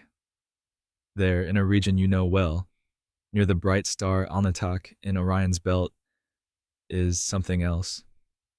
It is not a speck. It is not a spectral streak. It is a smudge, a strange, dark patch on the luminous white background of the plate, a place where the light from a nebula seems to be missing, blotted out by something in front of it. It looks like a shadow, a dark, ethereal shape against the glow. You lean closer, your heart giving a sudden, quiet thump. What is that? That question, what is that, hangs in the silent, sunlit air of the computing room. And now you are no longer just an anonymous worker. You are Williamina Fleming. It is the year 1888, and this is your eye pressed to the magnifier, your hand that steadies the heavy glass plate. This is your moment. You are looking at photographic plate B2312, a slice of the sky captured by the observatory's telescope in the crisp, clear air of the Peruvian Andes. Your task, as always, is the methodical classification of the stellar spectra, the faint, blurry fingerprints of light that dot the plate. It is a routine you have perfected, a rhythm of looking, judging, and recording that has become second nature. But this is different. This dark smudge, this shadow puppet against the faint glow of the larger nebula behind it, breaks the rhythm. It is a void where there should be light. It is an interruption in the pattern. You lean closer, your breath held. The shape is strangely familiar. A soft, curved silhouette that looks for all the world like the head of a knight from a celestial chess set. Other astronomers had seen this region of the sky, of course. Other telescopes had been pointed at Orion's belt, but the human eye, looking directly through a lens, is drawn to points of light. It tends to ignore the darkness in between. The photographic plate, however, is impartial. It records the light and the absence of light with equal fidelity. And you, with your trained eye for detail on these plates, are the first human being to truly see it. There is no triumphant shout. There is no cry of Eureka that echoes through the halls of Harvard. That is not how science is done here, in the quiet domain of the women computers. You are a professional. You simply do what you have been trained to do. You carefully measure the object's position relative to the nearby bright star, Alnitak. You estimate its size. Then you reach for your logbook, dip your pen in the inkwell, and in your neat, clear script, you make an entry. You note the presence of a semicircular indentation in the bright nebula. You describe it as being 30 arc-minutes south of the star Zeta Orionis. You write down the plate number, the date, and the coordinates. And that's it. One of the most iconic and beautiful objects in the entire night sky makes its official debut in the annals of science with all the dramatic fanfare of an accounting entry. It's a classic example of astronomical understatement, what a poet might call a dark thought in the mind of God. You simply record as an indentation. In that quiet, methodical act, your life has completed an almost unbelievable trajectory. You, Williamina Fleming, who just a few years earlier was on your hands and knees, scrubbing Professor Pickering's floors, have just discovered a celestial horsehead hiding in a cosmic cloud. You, the abandoned wife and single mother, hired out of a mix of pity and frustration, have become the eye that the universe chose to reveal one of its most subtle and beautiful secrets to. The discovery wasn't luck. It was the direct result of the meticulous, painstaking work that you were assigned, the work that many male astronomers would have considered beneath them. The universe doesn't only reveal itself to the men in the dome, it reveals itself to the woman with the patience to truly look at the evidence. Your discovery is logged, and the object is eventually given the rather unglamorous catalog number Barnard 33, but your name is forever attached to its discovery. Still, the work doesn't stop for a moment of wonder. The cosmos may be infinite, but the stack of unexamined plates on your desk is very finite and very large. Discovering a nebula is all well and good, but you have another 100 stars to classify before your workday is done. Historians still argue about the degree of scientific autonomy women like you truly had. Were you considered a discoverer in your own right, a scientist with her own agency? Or were you merely an extension of the observatory's equipment, your discoveries ultimately credited to the institution and its male director? The answer lies somewhere in the murky middle ground. You get the credit in the logbook, but not the kind of fame a male professor would. But as you turn your attention from the dark nebula back to the next tiny spectral smear on the plate, you know what you saw. And you know it was you who saw it first. The fleeting thrill of discovering the Horsehead Nebula fades as you, in the role of Williamina Fleming, turn back to the endless river of stars flowing across your desk. That dark smudge was a beautiful, unexpected island, but your job is to chart the entire river. The primary mission, the great work that Anna Draper funded and that Edward Pickering conceived, was not about finding individual strange objects. It was about creating something far more ambitious, far more fundamental, a comprehensive catalog of the stars. It was to be a celestial census, a definitive directory of the heavens. Before this project, the stars were a beautiful chaos. They were cataloged by their position and their brightness, but their intrinsic nature was a mystery. The photographic spectra you are examining offer a way to finally bring order to that chaos. Your primary task is to look at the unique spectral fingerprint of each star and assign it to a category to sort the entire stellar population into meaningful families. It's like being a cosmic botanist, classifying a jungle of unknown flora, except your flowers are balls of fusing gas, trillions of miles away, and your classification tool is a magnifying glass over a piece of glass. To do this, you first need a classification system. And so, in another act of quiet, uncelebrated brilliance, you, Williamina Fleming, develop one. You create a system based on the most prominent feature you can see in the spectra, the strength of the hydrogen absorption lines. You assign letters of the alphabet to the different types. Stars with the strongest, thickest hydrogen lines you label as type A. The next strongest become type B, and so on, all the way down the alphabet to Q for stars with the faintest lines or the most unusual spectra. It's a straightforward, logical, alphabetical system. It is the first great attempt to sort the cosmic sock drawer. It's a monumental task of taxonomy, imposing a human-made order onto the wild diversity of the stars. Day after day, year after year, you and your team of women apply this system. You analyze plate after plate. The work is immense, a slow and steady erosion of the mountain of glass plates that fills the observatory's library. Finally, in 1890, the fruit of all this labor is ready. The Draper Catalog of Stellar Spectra is published. It is a thick, heavy volume, its pages filled not with exciting prose or grand theories, but with table after table of numbers, coordinates, and letters. It contains 10,351 stars, each one personally inspected and classified by you and your team. Your name is mentioned in the introduction, your contribution acknowledged. But the volume itself is published under the authority of the observatory's director, Edward Pickering. Holding the finished catalog is a moment of quiet, profound pride. Every entry in that book represents a moment of intense concentration, a judgment made, a piece of the celestial puzzle clicked into place. But it is also a book that is guaranteed to put absolutely anyone, besides a dedicated astronomer, into a deep and immediate slumber. It is perhaps the most important and yet most boring bedtime story ever written. Historians still argue about the equity of the credit given in these vast institutional projects. When a publication bears the name of a single male director, how do you properly measure the foundational work of the supervisor who ran the project, or the dozens of women whose tireless collective labor fills its pages? It is a question as complex as the spectra you cataloged. The creation of this book was a feat of scientific management as much as discovery.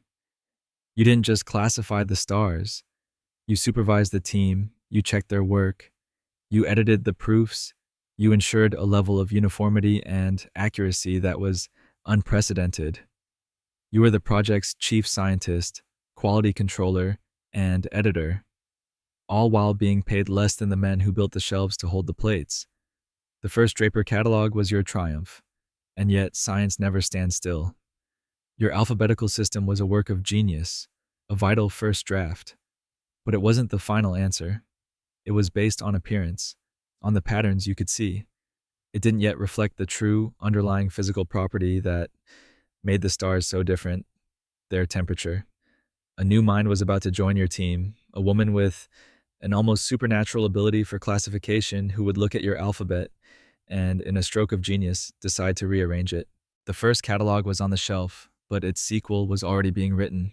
The first Draper catalog was a monumental achievement, a testament to the dogged, systematic work of Williamina Fleming and her team. It was the solid foundation. Now it was time for the great, elegant cathedral to be built upon it, and the architect of that cathedral was about to walk through the door. In 1896, a new woman joins the team of computers at Harvard. Her name is Annie Jump Cannon, and she is about to become the undisputed master of stellar classification. For a moment, you are her. Your journey to this room has been very different from Williamina Fleming's. You are not a refugee from poverty. You are the well-to-do daughter of a Delaware state senator. You are a graduate of Wellesley College, one of the premier new colleges for women, where you studied physics and astronomy. You arrive at Harvard not as a maid, but as a special student, eager to pursue graduate-level work. You are quiet, dignified, and almost completely deaf, the result of a bout of scarlet fever in your youth. You join the team, another mind and another pair of eyes to help conquer the ever-growing mountain of glass plates. Your initial task is to continue the Great Classification Project using Fleming's established A through Q system. You sit at your backlit desk, just as the others do, and you begin to look. You look at hundreds, then thousands, then tens of thousands of those tiny, blurry, spectral fingerprints. And as you look, your mind, uniquely gifted for this kind of pattern recognition, begins to see something deeper. Fleming's system was logical, but it was based on one primary feature: the strength of the hydrogen lines. You begin to realize that there are other, more subtle features, and that if you rearrange the alphabetical sequence, a much more natural, continuous, and elegant order reveals itself. This is your stroke of genius. You realize that most stars fit into one smooth, flowing sequence. With a confidence that must have stunned your colleagues, you take Fleming's alphabet, throw out most of the letters, and reorder the remaining ones. The new sequence, the one that truly fits the evidence, is O, B, A, F, G, K, M. It is not alphabetical.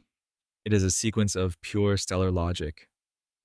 It would be years before physicists fully understood that what you had discovered was a temperature scale running from the hottest, intensely blue O-type stars to the coolest, dim red M-type stars.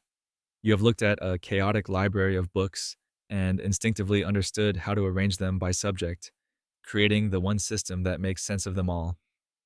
To help your students and colleagues remember this new, non-intuitive order, you create a charming mnemonic. Oh, be a fine girl, kiss me. Your skill at this work is not just profound. It is legendary. It is almost a superpower. As you become more practiced, you develop an uncanny ability to classify stars almost instantaneously. You can look at a spectrum on a plate, a faint, messy smear that another person might puzzle over for minutes, and instantly, confidently, assign it a class. Your peak speed is astonishing. You can classify 3 stars a minute. It is said your brain works so fast that you classify the star in the time it takes you to move your magnifier from one spectrum to the next. You are not a computer in the sense of a calculator. You are a human pattern recognition machine of breathtaking efficiency. You probably classified stars in your sleep. Over the course of your career, you will personally classify more than 350,000 stars. Let that number sink in. 350,000. It is a number so vast it feels like a statistical error. It is more than any other single person in history, by a huge margin. The resulting catalog, the Henry Draper extension, would cement the Obeki KKM system as the universal standard for all of astronomy, a system still used every single day by astronomers around the world. Historians still argue about the exact nature of your aha moment. Was the reordering of the stellar alphabet a sudden single flash of brilliant insight? Or was it a slow, gradual, iterative process of trial and error, a quiet, painstaking effort that took place over months of intense, silent concentration? We may never know for sure. What we do know is that you looked at the same data as everyone else and saw a deeper truth. You are the master of this domain. You sit in the computing room, a quiet, deaf woman in a simple dark dress, and you fly through the cosmos. The universe of stars, with all its wild and fiery diversity, has been tamed by your quiet, steady gaze and sorted by your elegant alphabet. The question that hangs in the air now is, where did this incredible, almost inhuman level of focus come from? How could one person see so much, so clearly, and so fast? How could one person classify 350,000 stars? How could a human mind work with such speed, such accuracy, such unwavering focus? To understand the superpower of Annie Jump Cannon, you have to try and step inside her world. And her world, for the most part, was silent. You are Annie again. But this time you pay attention not to what you see, but to what you do not hear. The constant, low-level hum of the world, the distant rumble of a delivery cart on the cobblestones, the idle chatter of colleagues across the room, the insistent ticking of the wall clock, the rustle of a dress, the clearing of a throat. None of it reaches you. Your world is a bubble of profound, uninterrupted quiet. Today, we think of deafness as a disability to be overcome with technology. In your time, the late 19th and early 20th centuries, there are no sleek digital hearing aids. There are large, cumbersome ear trumpets, contraptions that are as conspicuous as they are ineffective. For you, social situations are exhausting. You have to strain to read lips, to guess at the flow of conversation at a crowded dinner party. It is often easier and less painful to simply withdraw, to exist at the quiet edge of the loud, hearing world. This social isolation was undoubtedly a source of loneliness and frustration in your personal life, but in your professional life, it may have been the secret to your genius. In the computing room at Harvard, your deafness becomes a kind of armor. It is a fortress of concentration. While others might be distracted by a dropped pen or a snippet of gossip, your focus remains absolute, a pure, unbroken line of sight between your mind and the stellar spectrum on the glass plate. All of your formidable cognitive energy, the power that other brains must split between processing sight and sound, can be channeled into a single, powerful river, flowing entirely through your eyes. It is as if, by closing the door on one sense, your brain flung open the floodgates on another. For a job that requires this level of intense visual scrutiny, being deaf isn't a bug. It's a feature. You yourself have noted the contrast. You once wrote about the immense strain of trying to keep up with conversations, the fatigue of constant lip reading. But the observatory is different. The work is a relief. It demands no small talk. The glass plates communicate in a language of light and shadow, a silent language that you are uniquely, perfectly attuned to. The quiet that was a barrier in the drawing room becomes a tool at your desk. It allows for a state of pure, unadulterated flow, a meditative state where the outside world vanishes and all that exists is you and the pattern of light you are decoding. It's the kind of peace and quiet that modern office workers can only dream of. Biographers and historians still argue about this connection. To what extent did your deafness directly shape your scientific gift? Is the theory of sensory compensation, the idea that the brain, deprived of one sense, actively rewires itself to enhance the others, a romantic oversimplification of a complex neurology? Or does it hold the genuine key to understanding your almost supernatural ability to see the subtle order hidden in the chaos of the stars? We cannot know for certain, but we can imagine the power of that silence. We can imagine how the absence of distraction allowed for the presence of a focus so complete it became a scientific instrument in its own right. In the world beyond the observatory walls, your deafness was a disadvantage, a hurdle society placed in your path. But here, surrounded by the captured light of a million suns, the rules of the world are suspended. Here, the most important conversation in the universe is a silent one.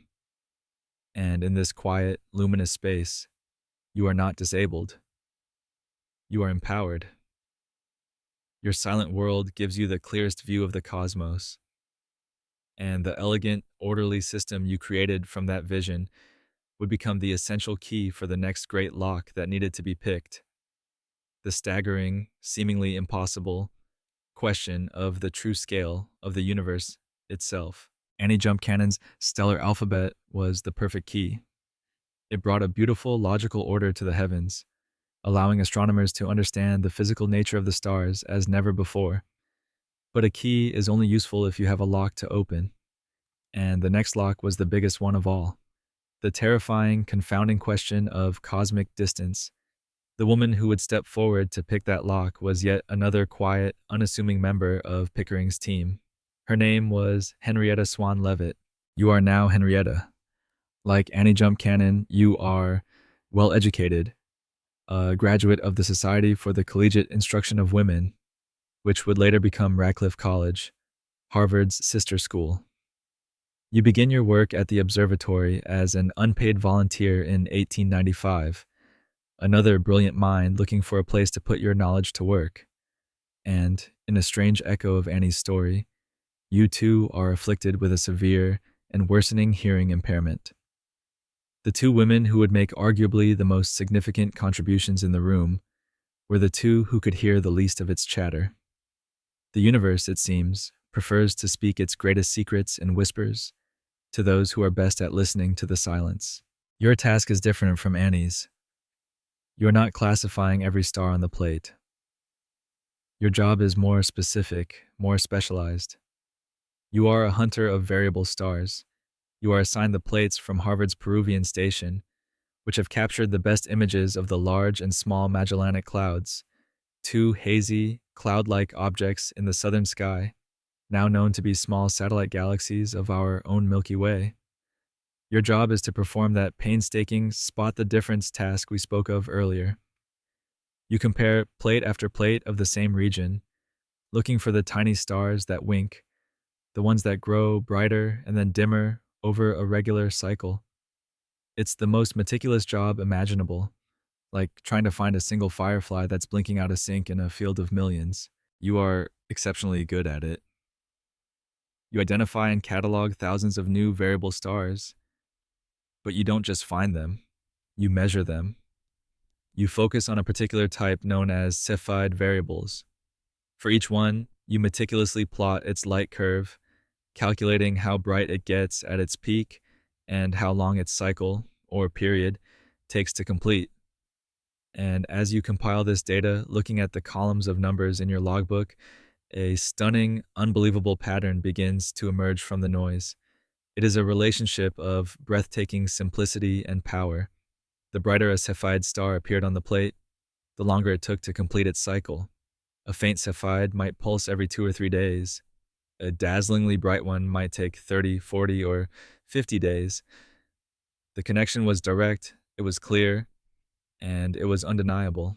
You have stumbled upon a cosmic secret, because all the stars in the small Magellanic Cloud are clustered together at roughly the same immense distance from Earth. Their apparent brightness on your plates is a true indication of their intrinsic brightness. This meant you had found a way to know how luminous a star truly is just by timing its pulse. You had discovered the period luminosity relationship. You had, in essence, found the universe's measuring tape. These blinking stars weren't just celestial curiosities. They were standard candles. Think of it like seeing a field of candles in the distance. If you know that every candle is a standard 100-watt bulb, you can tell exactly how far away each one is just by measuring how dim it appears.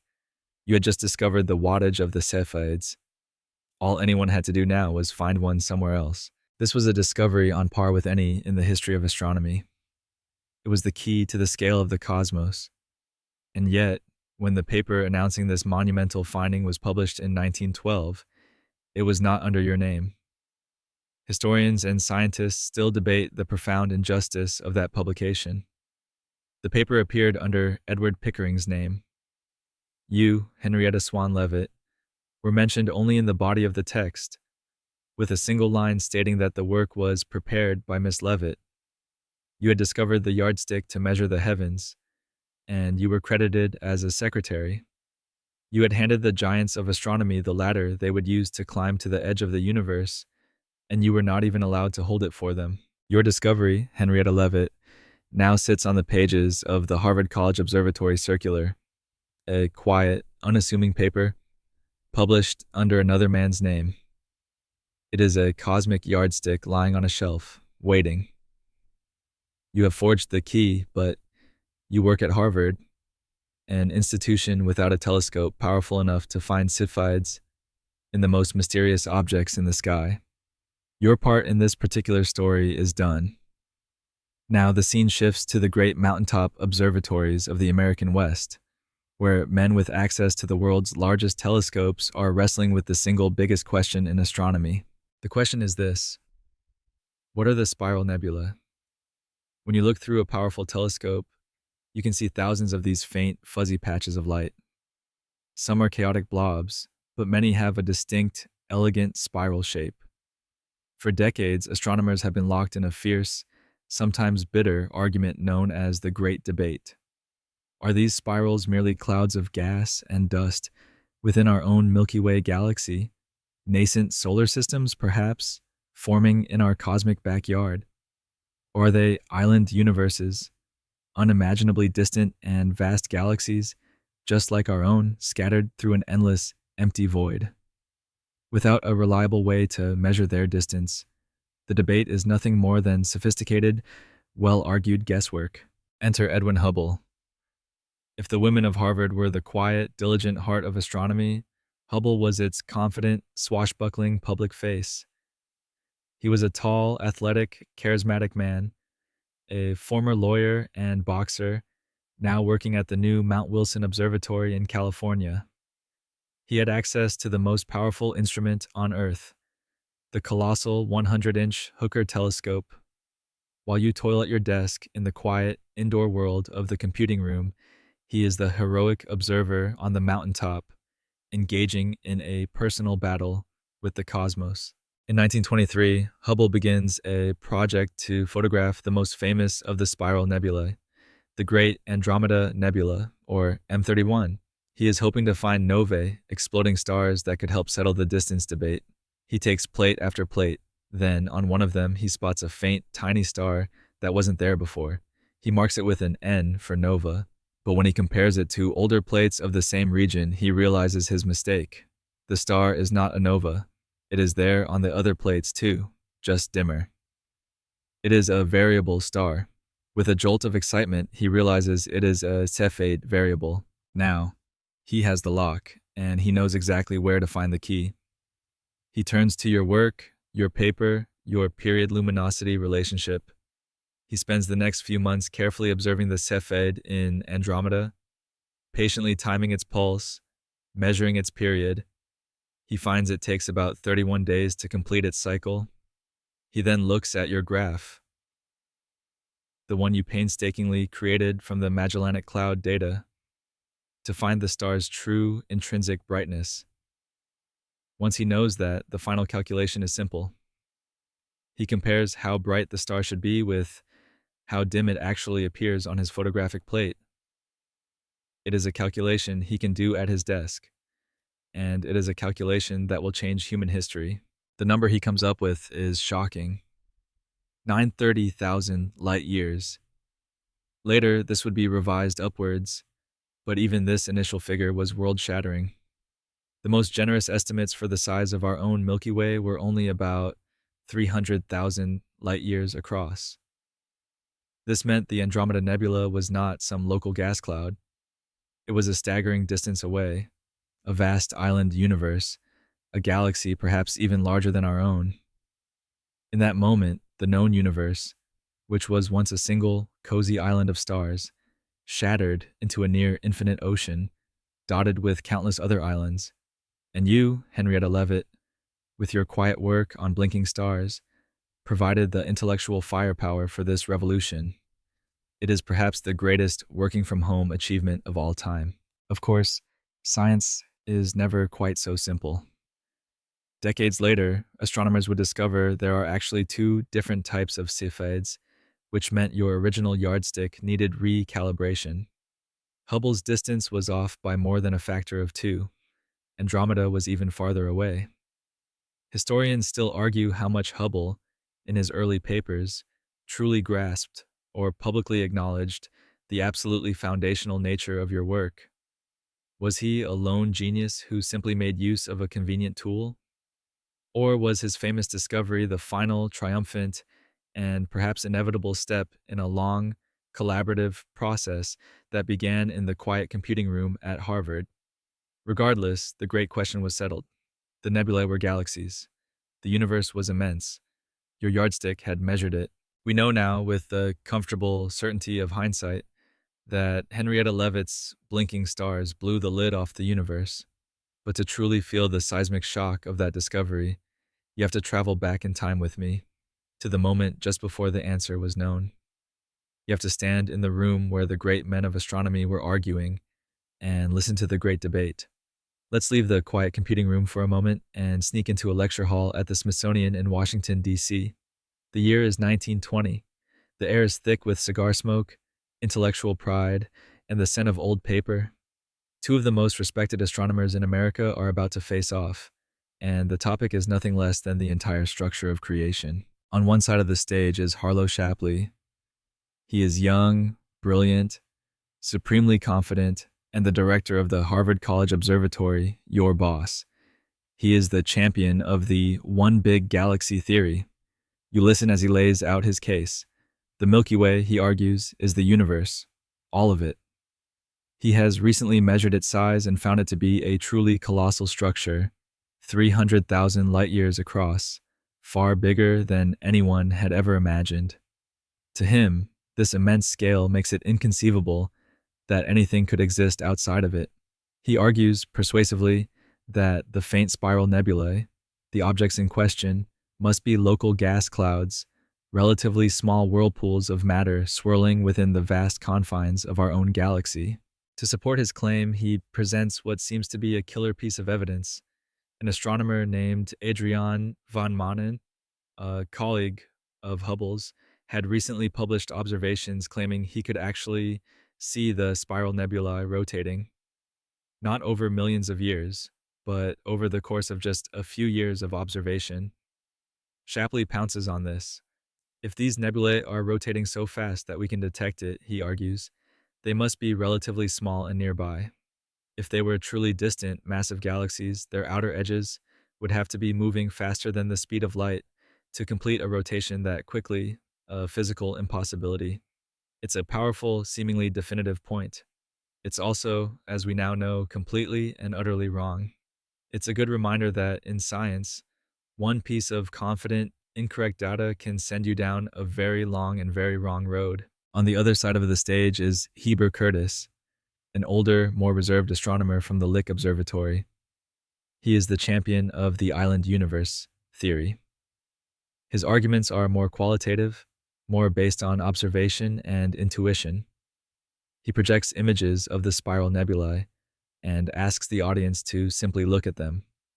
They look, he says, exactly like how we imagine our own Milky Way would appear from a great distance.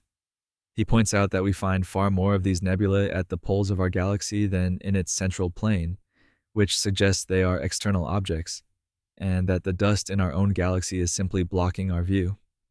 He also notes that exploding stars, or novae, seen in the Andromeda Nebula appear far, far fainter than the novae within our own galaxy, implying a much greater distance. It's a strong, logical case, but it lacks a knockout punch. It lacks a number. You can feel the tension in the room. It's a perfect stalemate. Shapley has the seemingly hard data of Van Maanen's rotations, while Curtis has the compelling, circumstantial evidence of the nebulae's appearance. It's a classic head versus heart argument, and it's a reminder that scientific debates are often decided by presentation and persuasion, not just pure facts. A good chart can be more convincing than a quiet truth. Historians still argue about who actually won the debate. Many in the audience at the time were swayed by Shapley's confident style and his hard, though flawed, data. But history would ultimately prove Curtis's intuition correct. And all the while, as these two great men argue back and forth on a public stage, the key to settling the entire question lies waiting. It's hidden in the logbooks and calculations of Henrietta Leavitt, back in the quiet computing room at Harvard. Her cosmic yardstick is the missing piece of the puzzle, the one thing that can cut through all the speculation and provide a definitive answer. The entire vast debate, the central question of cosmology for a generation, was really just a long, elaborate, and very loud conversation that could have been ended at any moment by a quiet woman with a very particular set of data. And once that debate was settled, the stage was set for an even more profound question. Now that we know what the stars are and how far away they are, what are they actually made of? The great debate is over. The universe is now officially, staggeringly, mind-bogglingly immense, filled with countless island universes or galaxies. Henrietta Leavitt's yardstick has measured the walls of our cosmic home, and they are much, much farther away than anyone dreamed. The what and the where of the stars are snapping into focus, but this only raises the next, even more fundamental question. What are they actually made of? The answer would come from yet another brilliant woman who made the pilgrimage to Harvard, a woman who would stand on the shoulders of the women who came before her to make a discovery that would, once again, rewrite the textbooks. Her name was Cecilia Payne. You are now Cecilia. You are part of a new generation. You grew up in England and studied botany, chemistry, and physics at Cambridge University.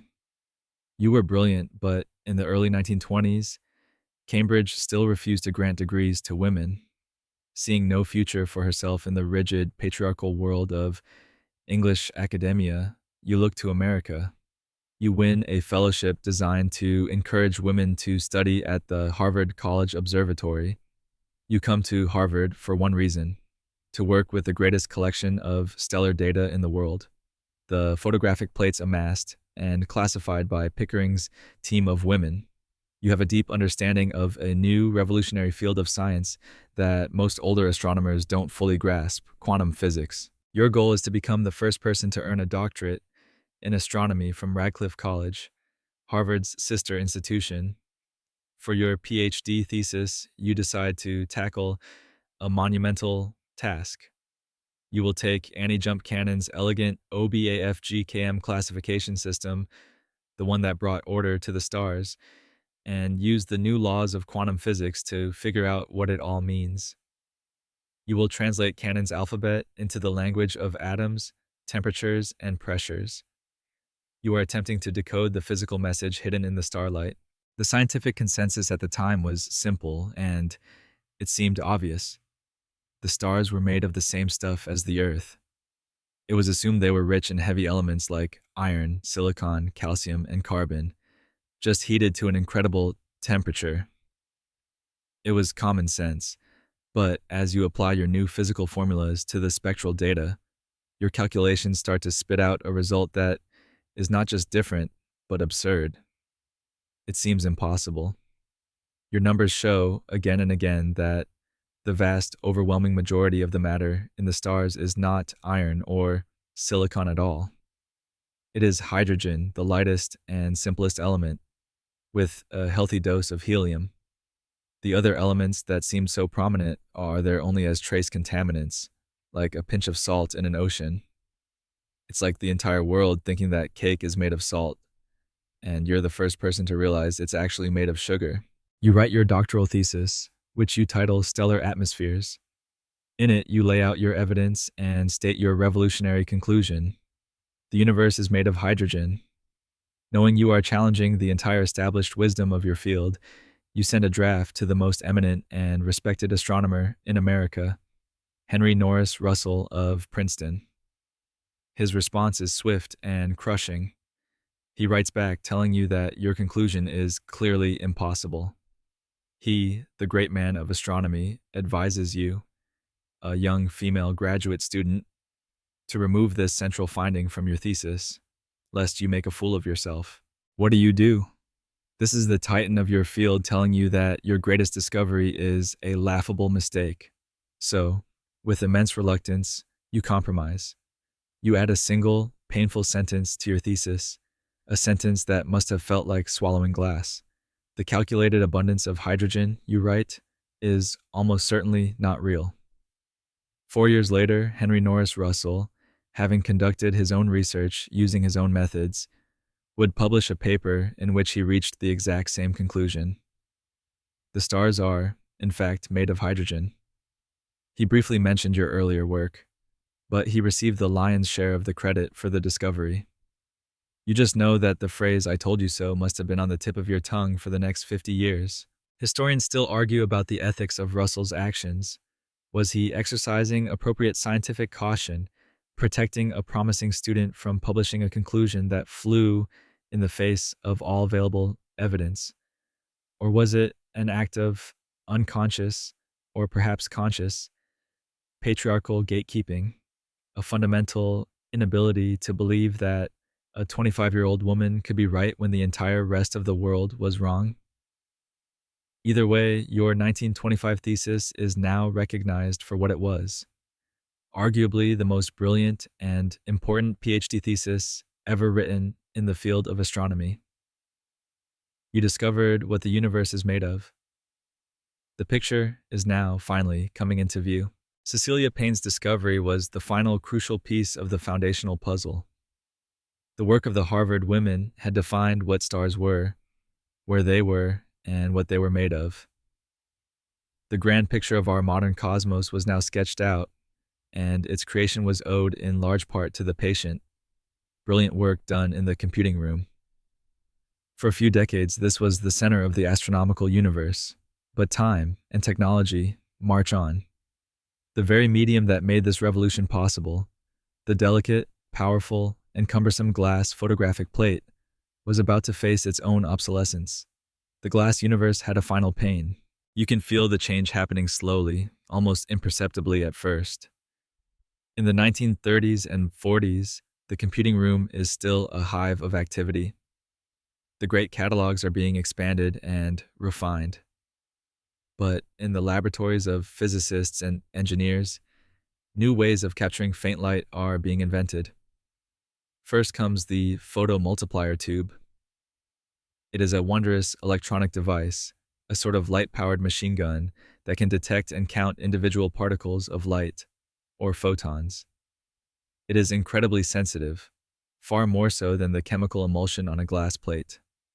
It can't take a wide picture of thousands of stars at once, but if you want to measure the precise brightness of a single, faint object, it is exponentially better than comparing smudges of silver halide on a negative. Then, much later, comes the final decisive blow to the old way of doing things. It is a small silicon chip called a charge-coupled device, or CCD. It is, in essence, a digital version of a photographic plate. It's a fine grid of microscopic, light-sensitive buckets. When a photon of light hits one of the buckets, it kicks loose an electron. At the end of the exposure, a computer simply counts the electrons in each bucket and builds a digital image. There is no messy chemical developing, no heavy glass to store. The data is born digital, ready for a computer to analyze instantly. The universe was going digital, and the analog, handcrafted methods of the past simply couldn't compete. Your phone camera today uses the direct descendant of this technology. The great age of the photographic survey begins its slow, graceful decline. The need for a vast army of human computers to manually analyze hundreds of thousands of plates begins to wane. The work becomes more specialized. The excitement in astronomy shifts to new frontiers: radio waves, X rays, and the impossibly faint signals from the edge of the universe, things that require the new electronic detectors to even see. You can imagine the atmosphere in the computing room changing. The urgent, cutting edge pace of the early years softens into a quieter, more archival rhythm. The women are no longer mapping an unknown continent, they are tending its grand library. And what a library it is! As the era draws to a close, the Harvard College Observatory is left with a unique, priceless, and colossal collection of over 500,000 glass photographic plates. It is a complete record of the entire night sky, stretching over a century. It is a time machine made of glass, capturing the heavens as they were, night after night, year after year. Today, this collection is seen as an irreplaceable scientific treasure. There is a massive, ongoing project to digitally scan every single one of these 500,000 plates, to liberate their data into a form that modern computers can analyze. It seems the original computers did their job so well, it's taken us 100 years to build a machine smart enough to reread their work. Historians still argue about the legacy of this glass universe era. Was it a unique, unrepeatable golden age of comprehensive data collection that we can never replicate? Or was it simply a laborious, inefficient, but necessary preamble to the much more powerful digital astronomy of today? It is, of course, both. But as you picture the quiet, dusty archives where these plates now rest, you feel a sense of something lost.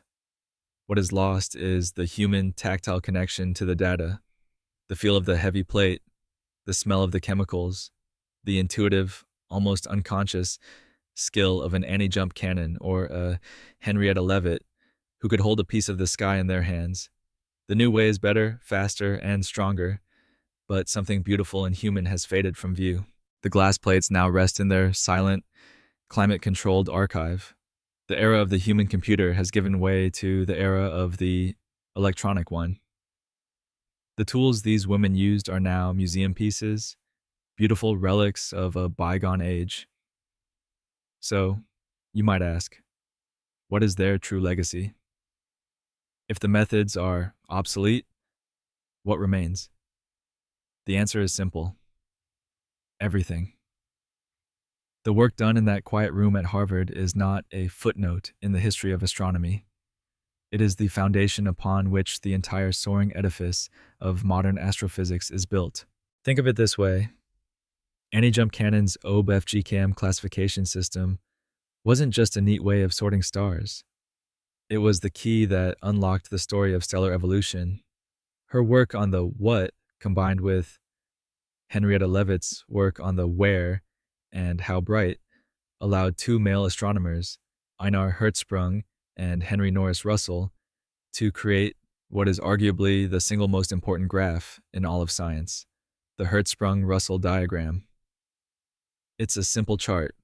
On one axis, you plot a star's temperature, taken directly from Annie's spectral classes. On the other axis, you plot its true luminosity, which could only be reliably calculated for distant stars thanks to Henrietta's discovery. When you do this, something magical happens. The stars don't just land as a random scattershot. They fall into clear, distinct patterns. Most lie along a sweeping curve called the main sequence, others cluster in groups of red giants or white dwarfs. This diagram, for the first time, revealed the life cycle of a star. It showed that stars are not static, unchanging objects, but that they are born, they live, they age, and they die in predictable ways. It is the Rosetta Stone of the stars. And its very language, its fundamental axes, was provided by the work of Cannon and Leavitt. Without their patient cataloging, the diagram, and the entire field of stellar evolution it spawned would not exist. Their legacy is also one of method. They were pioneers of what we would now call big data. They took a massive, overwhelming data set, the 500,000 photographic plates, and developed systematic factory-like methods to extract meaningful information from it. The modern astronomer who sits at a computer, writing code to sift through terabytes of data from the Hubble Space Telescope or the James Webb Space Telescope, is the direct intellectual descendant of the women sitting at their desks, sifting through the glass plates. They were the original data scientists of the cosmos. And yet, for all this foundational work, their personal legacies were often slow to arrive, if they arrived at all. For decades, their stories were largely forgotten, footnotes in the biographies of the great men whose work they made possible. Recognition often came late in life, or, more commonly, posthumously. Cecilia Payne, despite discovering what the universe was made of in 1925, was not made a full professor at Harvard until 1956. Many of the other women were honored only after their deaths, with their names given to craters on the moon or Venus. It's a lovely, poetic tribute, but one can't help but think they might have preferred a better salary and a proper pension while they were still alive. Getting a crater named after you is a great honor, but the commute is terrible. Historians still argue about why their stories faded so completely from the popular narrative of science. Was it a simple, careless oversight in an era that focused on the lone genius theory of discovery? Or was it the result of a persistent and systemic bias, an intellectual immune system that tends to reject or ignore the contributions of women in favor of the more dramatic public breakthroughs made by men? The answer is likely a sad and complicated mix of both. Their work was quiet, it was collaborative, and it was done by women. In the story of science, as it was often told in the 20th century, that was 3 strikes against them. It has only been through the dedicated work of recent historians that their names and their essential contributions have been brought back into the light. Their legacy, once written only in the stars, is finally being written into our books. Their legacy is secure now, rescued from the dusty backrooms of history. Their contributions are acknowledged in books and documentaries. But a legacy is an abstract thing, a story told after the fact. What of the women themselves? What of the quiet end to these extraordinary lives? To find that, you must leave the observatory grounds, walk past the libraries and the lecture halls, and travel to a place of even deeper quiet. You are taking a walk through a cemetery. You find yourself in the beautiful leafy grounds of Mount Auburn Cemetery in Cambridge, Massachusetts. It is a labyrinth of gentle hills, ancient trees, and quiet ponds. This is the final resting place for many of New England's great thinkers, poets, and scientists. It is also the earthly home of some of the women you have come to know. You walk the winding paths, the sound of your footsteps, muffled by the grass. The air is still. You are looking for the names of the women who spent their lives looking at the heavens.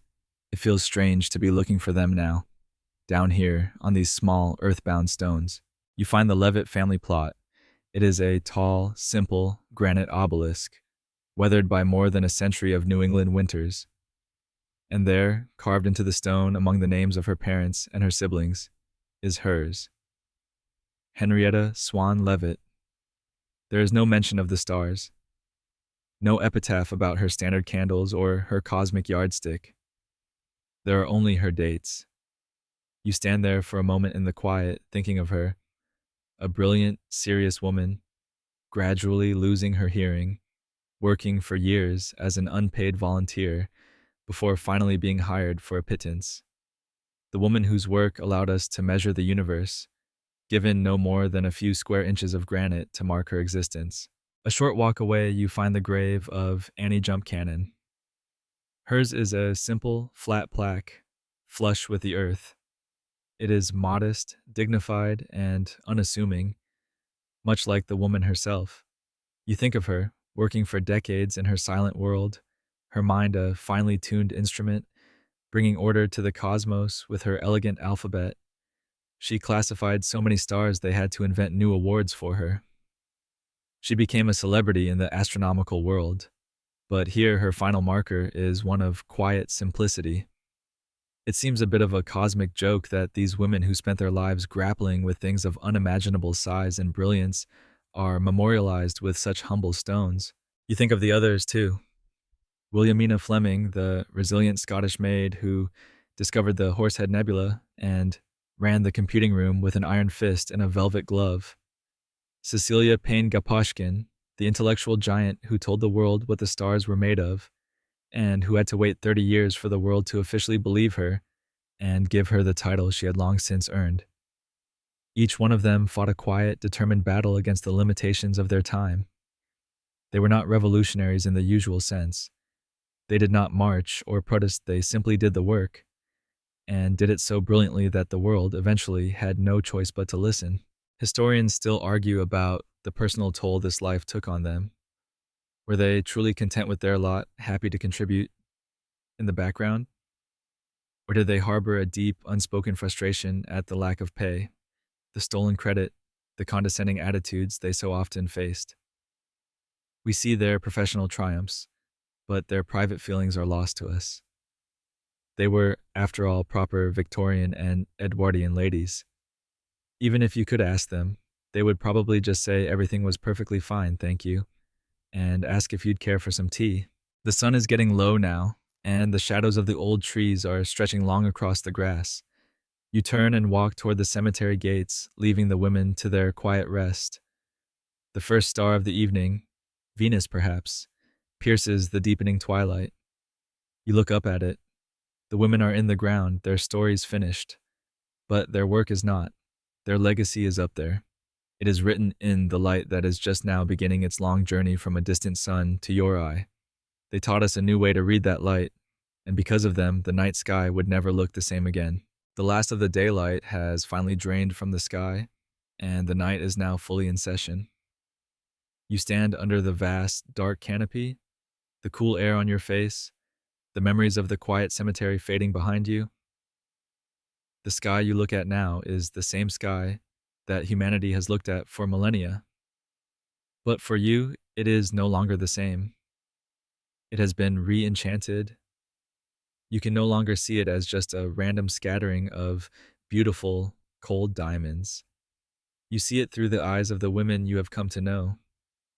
Their discoveries have become your new windows to the infinite. You focus on a single, bright star. Before this journey, it was just a point of light. Now you think of Annie Jump Cannon, and you see it for what it is. You see its color, a fierce blue-white perhaps, and you instinctively know it's a young hot type A or B star. You see a softer, yellowish star, and you recognize it as a type G, a cousin to our own sun. You can almost see its invisible spectral fingerprint, and you can feel the quiet, satisfying click of classification as you place it into her elegant, immortal alphabet. You are no longer just seeing a star, you are reading it. They've ruined casual stargazing for you. Now you can't help but analyze everything. Your gaze drifts to a fainter star, one that seems insignificant. But you think of Henrietta Leavitt, and you wonder, could it be a Cepheid? Is it blinking on a timescale too slow for your eye to see? You suddenly feel the immense, gut-wrenching depth of the sky. The space between you and that star is no longer an abstract void. It is a measurable distance, a gulf that could be crossed by a yardstick of pulsing light. Her discovery transformed the flat dome of the sky into a three-dimensional ocean of staggering proportions. You look toward the faint, hazy band of the Milky Way, a splash of pale light across the darkness. You think of Cecilia Payne, and you smile. You know the secret of that light. It is not made of anything mysterious or complex. It is the collective glow of billions upon billions of stars made of the simplest stuff in existence: hydrogen. Just hydrogen and a little helium, burning across unimaginable distances for billions of years. She took the most majestic structure in our sky and revealed its humble, elemental truth. Even the darkness between the stars has meaning now. You see a patch where the stars seem to be missing, and you think of Williamina Fleming leaning over her glass plate, noticing a shadow, a semicircular indentation that turned out to be the magnificent Horsehead Nebula. You now know that the darkness is not empty. It is filled with dust and gas, the raw material for new stars, a cosmic nursery hiding in plain sight. Historians still argue about the best way to tell the story of science. Is it a story of heroic, singular breakthroughs? Or is it the story of quiet, patient, collaborative work, the slow and steady accumulation of data that makes those breakthroughs possible? The history of these women suggests the latter. They were the ones who built the foundation, dug the well, and drew the map. They remind us that the light from the stars has been traveling for eons, a message from the deep past. Their work gave us the lexicon to finally understand its language. And now, your own journey for tonight is coming to a close. The time for learning and discovering is over, and the time for rest has arrived. The great celestial clockwork that you have been watching, the slow and steady turning of the heavens, is the same mechanism that now cradles your own world as it turns towards sleep. Let the immense, silent spaces you have contemplated tonight cease to be a source of wonder, and instead become a source of peace. Feel the quiet of those vast distances settling over you, a soft, heavy blanket of tranquility. There is nothing more you need to know, nothing more you need to see. The stories are told, the discoveries are made, and the universe will continue its slow, silent dance while you sleep. The stars will still be there in the morning. So let your own mind grow dark and peaceful now, like a moonless country sky. Let your thoughts dim one by one, like distant galaxies fading from view, and allow yourself to drift into the deep, quiet, and starless space of your own sweet dreams.